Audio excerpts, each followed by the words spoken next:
جاتے وقت مکان مالک ملا۔ اس نے پوچھا رات کو اتنا شور کیوں تھا؟ سارا محلہ جاگ گیا۔ میں نے کہا اگر کسی عورت پر ظلم ہو رہا ہو اور کوئی اس کی مدد نہ کرے تو کیا یہ انسانیت ہے؟ میں نے صرف اس کی مدد کی۔ اب وہ میری ماں جیسی ہیں اور میرے گھر میں ہی رہیں گی۔ وہ چپ ہو گیا اور بولا اچھا اگر عورت کا معاملہ ہے تو کوئی مسئلہ نہیں۔ میں نے سوچا واقعی زندگی بہت مشکل ہو گئی ہے، ہر طرف غربت اور تنگ دستی، مگر دل میں یقین تھا کہ اللہ نے مجھے ان کی مدد کے لیے چنا ہے، وہ کوئی نہ کوئی راستہ بھی ضرور نکالے گا۔ راستے میں ایک آدمی ملا، اس نے کہا آج میرا مزدور نہیں آیا، دکان میں کچھ سامان رکھوانا ہے، اگر رکھ دو تو پیسے مل جائیں گے۔ میں نے دیکھا تو سامان کے ڈبے پڑے تھے۔ میں نے کہا ٹھیک ہے جی میں رکھ دیتا ہوں۔ 2 گھنٹے میں کام مکمل ہو گیا۔ میں نے سوچا شاید وہ مجھے 400 روپے دے گا، مگر اس نے سیدھا 1000 دیا۔ میرا دل خوش ہو گیا۔ میں ابھی بازار ہی میں تھا، اس نے کہا ایک اور گاڑی آ رہی ہے، کیا اس کا بھی سامان اتار دو گے؟ میں نے کہا جی ہاں کوئی بات نہیں۔ اس نے مجھے ایک طرف بٹھا دیا اور چائے منگوا دی۔ تھوڑی دیر بعد دوسری گاڑی آئی، میں نے اس کا بھی سامان اتار دیا۔ اس نے پھر سے مجھے 1000 روپے دیے۔ اب جہاں میری جیب میں 10 روپے نہیں تھے وہاں 2000 روپے تھے۔ میرا دل خوشی سے بھر گیا۔ میں نے سوچا کہ گھر کے لیے کچھ سامان لے جاؤں، کہیں ماں جی کی طبیعت ہوٹل کے کھانے سے خراب نہ ہو جائے۔ مجھے تو گھر کا کھانا ہی اچھا لگتا تھا۔ میں عام دنوں میں 2 روٹیاں اور 50 روپے کی سبزی سے گزارا کر لیتا تھا، مگر آج میں نے صاف ستھرا اور اچھا سامان خریدا تاکہ ماں جی کے لیے خود کھانا بنا سکوں۔ دل میں عزم کر لیا چاہے جتنی بھی مشکل آئے میں ان کا ساتھ نہیں چھوڑوں گا۔ راستے میں وہی آدمی دوبارہ ملا۔ ایسا لگ رہا تھا کہ وہ مجھ سے کچھ کہنا چاہتا ہے مگر جھجک رہا تھا۔ میں خود رک گیا اور پوچھا کیا بات ہے بھائی؟ وہ بولا جس عورت کو تو اپنے گھر لے گیا ہے اگر تجھے پتا چلے کہ وہ کیا کرتی ہے تو اسے فوراً گھر سے نکال دے گا۔ میں غصے میں آ گیا اور بولا کیا مطلب؟ کون سا کام کرتی ہے وہ؟ مجھے اندازہ ہو گیا تھا کہ یہ شخص جھوٹ بول رہا ہے، کیونکہ جو اپنی ماں کی عمر کی عورت پر ہاتھ اٹھا سکتا ہے وہ بھلا سچا انسان کیسے ہو سکتا ہے؟ وہ پھر بولا میں کہہ رہا ہوں اسے گھر سے نکال دے۔ میں نے سخت لہجے میں کہا ٹھیک ہے نکال دوں گا، اب نکل یہاں سے۔ میری آواز اونچی ہو گئی تو 2 4 لوگ جمع ہو گئے، مگر میں لڑائی جھگڑے کے موڈ میں نہیں تھا۔ مجھے لگا وہ بس باتوں میں زہر گھولنے آیا ہے، اگر کوئی سچ ہوتا تو صاف کہہ دیتا۔ شاید اسے برداشت نہیں ہوا تھا کہ اس عورت کو ایک ٹکانہ مل گیا ہے۔ وہ چپ چاپ چلا گیا۔ میں نے سوچا شاید اللہ نے اسے میرے راستے سے ہٹا دیا تاکہ میں اپنا فرض نبھا سکوں۔ میں نے قدم گھر کی طرف بڑھائے۔ بازار سے ماں جی کے لیے چکن، سبزیاں، آٹا، نمک سب خریدا۔ گھر پہنچ کر کہا ماں جی اب ہم دونوں مل کر کھانا بنائیں گے۔ ان کے چہرے پر ہلکی سی مسکراہٹ آئی۔ میں نے کہا آج تو پتہ نہیں کیا ہوا، یوں ہی کام مل گیا اور کمائی بھی ڈبل ہو گئی۔ ماں جی بولی بیٹا یہ میری دواؤں کا اثر ہے، اب بھی دیکھنا آگے کیا ہوتا ہے۔ پھر میں نے ان سے راستے میں ہونے والی ملاقات کا ذکر کیا۔ وہ بولی وہ شخص میرا چھوٹا دیور ہے، میں نے اسے اپنے بیٹوں کی طرح پالا تھا۔ جب میری شادی ہوئی تو وہ 8 سال کا تھا۔ کچھ عرصہ ہاسٹل میں رہا پھر گھر آ گیا۔ جب تمہارے ماسٹر صاحب کا انتقال ہوا تو اس نے لالچ میں آ کر مجھ پر ظلم شروع کر دیے۔ دوا نہیں لاتا تھا، کھانا نہیں دیتا تھا اور مجھے گھر سے نکالنے کی کوشش کرتا، کہتا تھا کہ یہ گھر اس کا ہے۔ میں حیران ہوا تو آپ نے اس کے خلاف کچھ کیا کیوں نہیں ماں جی؟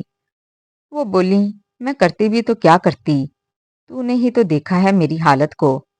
میں نے کہا ہم اس کے خلاف کیس کریں گے، مگر ماں جی بولی نہیں بیٹا ہم کچھ نہیں کریں گے، اب جو کرے گا اللہ ہی کرے گا۔ ان کی بات سن کر میں چپ ہو گیا، مگر دل میں عہد کر لیا کہ چاہے حالات کیسے بھی ہوں میں ماں جی کا ساتھ نہیں چھوڑوں گا اور ان کی حفاظت کے لیے ہر کوشش کروں گا۔ اگلے دن میں پھر اسی بازار گیا تو وہی آدمی ملا۔ اس نے اپنا نام فراز بتایا اور میرا نام پوچھا۔ بولا میرا مزدور بیمار ہو گیا ہے، اب تو ہی کام کر لیا کر، مہینے کے کتنے پیسے لوگے؟ میں نے جھجکتے ہوئے کہا، جو مناسب سمجھو۔ اس نے فوراً کہا، 25,000 ٹھیک ہیں۔ میں چونک گیا مگر فوراً ہاں کر دی۔ یہ میرے لیے بہت بڑی بات تھی کیونکہ پہلے جہاں میں چائے بناتا تھا وہاں مجھے 300 روپے روز کے بامشکل ملتے تھے۔ اب اچانک 25,000 کی بات تھی۔ میں نے دل سے اللہ کا شکریہ ادا کیا اور کام شروع کر دیا۔ صرف 1 مہینہ گزرا تھا کہ فراز نے کہا، میرا کام بڑھ رہا ہے، میں تجھے سپروائزر بنا دیتا ہوں۔ تو 7-8 لڑکے رکھ لے جو سامان اٹھائیں، تیری تنخواہ 50,000 ہوگی۔ میں حیران تھا، 1 مہینے میں ہی تنخواہ دگنی! اور میں روز ماں جی کے لیے پھل، دوا اور کھانے لاتا، وہ میرے لیے دعائیں کرتیں۔ وہ سارا دن عبادت میں گزار دیتیں اور مجھے بھی قرآن پاک پڑھنے کا کہتیں۔ میں نے بھی یہ عادت اپنا لی۔ صرف 2 مہینے ہی گزرے تھے کہ فراز نے کہا، ایک اور کمپنی کا بھی کام تو سنبھال لے، تیری تنخواہ 1 لاکھ ہوگی۔ میں نے فوراً ہاں کر دی۔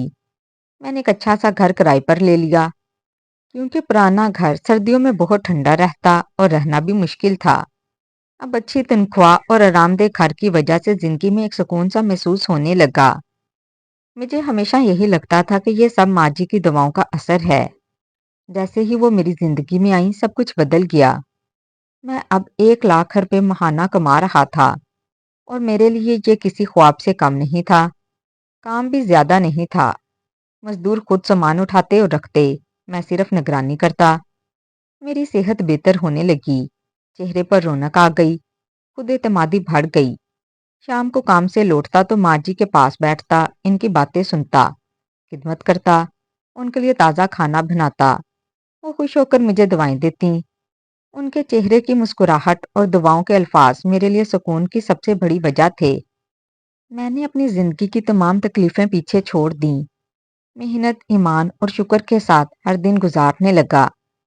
مگر زندگی کا اصول یہی ہے کہ جب انسان سوچتا ہے کہ سب ٹھیک ہے تبھی کوئی نیا امتحان سامنے آ جاتا ہے۔ مجھے بھی یہ احساس دیر سے ہوا کہ ایک نیا موڑ آنے والا ہے جس کا میں نے کبھی تصور بھی نہیں کیا تھا۔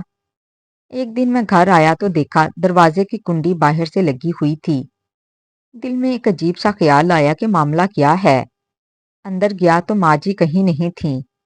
پہلے تو سوچا کہ شاید واش روم میں ہوں گی، مگر پورا گھر سناٹا تھا۔ واش روم کا دروازہ بھی کھلا تھا، یعنی وہ گھر پر نہیں تھیں۔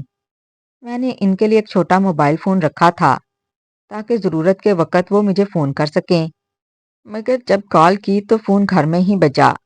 اب میری پریشانی بڑھ گئی۔ میں نے ساتھ والی پڑوسن سے پوچھا، خالہ، آپ نے ماں جی کو کہیں جاتے دیکھا؟ وہ بولی، نہیں بیٹا، مگر وہ اکثر کہیں چلی جاتی ہیں۔ صبح جب تو گھر سے نکلتا ہے یا دوپہر میں بھی وہ بھی باہر چلی جاتی ہیں اور تیرے آنے سے 1-2 گھنٹے پہلے واپس آ جاتی ہیں۔ میں نے حیرت سے پوچھا، کبھی بتایا نہیں کہاں جاتی ہیں؟ وہ بولی، نہیں۔ میں نے پوچھا تھا مگر بات ٹال دی، جاتی تو خالی ہاتھ ہیں، مگر واپس آتے وقت چادر میں کچھ چھپا کر لاتی ہیں۔ 1-2 بار پوچھا تو اندر چلی گئیں۔ میں نے زیادہ دخل دینا مناسب نہیں سمجھا۔ میں نے سوچا خیر، روز جاتی ہیں تو آج بھی آ جائیں گی، مگر شام تک انتظار کرتا رہا، وہ واپس نہ آئیں۔ بے چینی بڑھ گئی۔ میں بازار، گلی، مسجد سب جگہ ڈھونڈنے لگا، مگر کوئی پتہ نہیں چلا۔ دل گھبرا رہا تھا۔ آخر پولیس اسٹیشن گیا تو انہوں نے کہا، 24 گھنٹے پورے ہونے کے بعد رپورٹ درج کریں۔ یہ سن کر مزید پریشانی ہوئی۔ دل میں طرح طرح کے خیال آنے لگے۔ کہیں کوئی اٹھا تو نہیں لے گیا، کہیں وہ راستہ تو نہیں بھٹک گئیں، یا بے ہوش ہو کر کہیں گر تو نہیں پڑیں۔ ان خیالات سے دل اور بوجھل ہو گیا۔ میں نزدیک والے ہوٹل پر جا کر بیٹھ گیا اور دل سے اللہ سے دعا مانگنے لگا، یا اللہ، میری ماں جی کو محفوظ رکھنا، وہ جہاں بھی ہوں خیریت سے ہوں۔ آنکھیں بند کر کے بار بار یہی دعا دہراتا رہا۔ رات کے اندھیرے میں ہر طرف نگاہ دوڑائی اور سوچا، اللہ کی پناہ کے سوا ہمارا کوئی سہارا نہیں۔ دل پر ہاتھ رکھا اور سوچا، آج کی رات میری زندگی کی سب سے طویل اور سب سے پریشانی بھری رات ہے، مگر اللہ پر بھروسہ امید کو زندہ رکھتا ہے۔ ایک دربار کے پاس بیٹھ کر میں نے ہر گزرتے لمحے کو محسوس کیا اور یقین کیا کہ اللہ جو کرتا ہے بہتر کرتا ہے۔ میں نے آنکھیں بند کیں اور اللہ سے مدد مانگی۔ کہ وہ جہاں بھی ہوں خیریت سے ہوں اور جلد واپس لوٹ آئیں۔ کچھ دیر وہیں بیٹھا رہا، پھر اچانک دیکھا کہ کچھ عورتیں ایک جگہ ہجوم بنا کر کھڑی ہیں۔ میں نے سوچا شاید وہاں کھانا تقسیم ہو رہا ہے۔ صبح سے بھوکا تھا تو سوچا تھوڑا سا لے لوں تاکہ ہمت بنے اور پھر ماں جی کو تلاش کروں۔ مگر جیسے ہی میں قریب گیا میرے قدموں تلے زمین نکل گئی۔ وہاں کھانا نہیں بلکہ وہاں ایک عورت بیٹھی تھی جس سے دعا کروانے کے لیے عورتیں بےتاب کھڑی تھیں۔ لوگ کہہ رہے تھے یہ خاتون بہت دنوں بعد اس مزار پر آئی ہیں۔ جب میں نے چہرہ دیکھا تو دماغ سن ہو گیا۔ وہ کوئی اور نہیں بلکہ میری ماں جی تھیں جو وہاں لوگوں کے لیے دعائیں کر رہی تھیں۔ میں حیران رہ گیا، سمجھ نہ آیا کہ یہ سب کیا ہو رہا ہے۔ ان کے سامنے ایک صندوق رکھا تھا جس میں بے شمار نوٹ پڑے تھے۔ لوگ اپنی مرضی سے ڈال رہے تھے، وہ کسی سے کچھ مانگ نہیں رہی تھیں۔ انہوں نے بھی مجھے دیکھ لیا اور اشارے سے بلایا۔ میں ان کے پاس پہنچا تو دل کو اطمینان ہوا کہ وہ خیریت سے ہیں۔ تھوڑی دیر بعد جب سب لوگ جا چکے تو وہ میرے پاس آئیں اور بولی چلو بیٹا گھر چلتے ہیں۔ انہوں نے پیسوں کا صندوق ایک طرف رکھا۔ میں نے سوالیہ نظروں سے پوچھا ماں جی یہ سب کیا ہے؟ آپ وہاں کیا کر رہی تھیں؟ لوگ آپ کے لیے اتنے بےتاب کیوں تھے؟ لوگ آپ سے دعائیں کیوں کروا رہے تھے؟